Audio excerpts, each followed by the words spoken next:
കൂട്ടുകാരെ, squid ring ഉണ്ടാക്കാം. കണവിലേക്ക് ഉപ്പും കുരുമുളക് പൊടിയും ചേർത്ത് മിക്സ് ചെയ്യാം.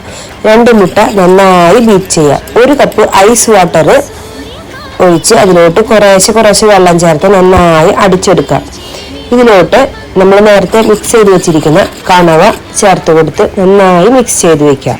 ഇനി ഒരു പാത്രത്തിലോട്ട് കോൺഫ്ലവർ മാവ് 1/4 കപ്പ് എടുക്കുക. അതിലോട്ട് ഉപ്പും കുരുമുളക് പൊടിയും ചേർത്ത് മിക്സ് ചെയ്തതിന് ശേഷം നമ്മൾ നേരത്തെ മുട്ടയിൽ മിക്സ് ചെയ്ത് വെച്ചിരിക്കുന്ന കണവ ഓരോന്നോരോന്നായിട്ട് ഈ കോൺഫ്ലവർ മാവിൽ മിക്സ് ചെയ്ത് വെക്കുക. ഫുള്ളായിട്ട് മിക്സ് ചെയ്ത് വെക്കുക.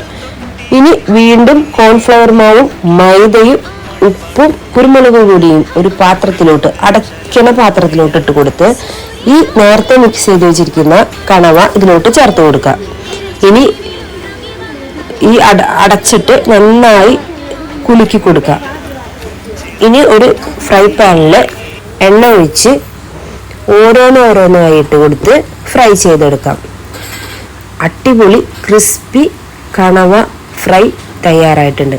ഇനി ഫ്രൈ ചെയ്ത എണ്ണയിൽ നിന്ന് ഒരു തവി എണ്ണ എടുത്ത് അതിലോട്ട് വെളുത്തുള്ളി ചെറുതായി അരിഞ്ഞത് വാട്ടിക്കൊടുത്തതിന് ശേഷം അതിലോട്ട് ഉപ്പും കുരുമുളക് പൊടിയും ചേർത്ത് കൊടുക്കുക.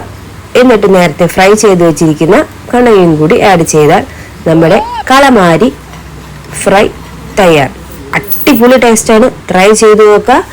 ട്രൈ ചെയ്താൽ പോരാ, സപ്പോർട്ടും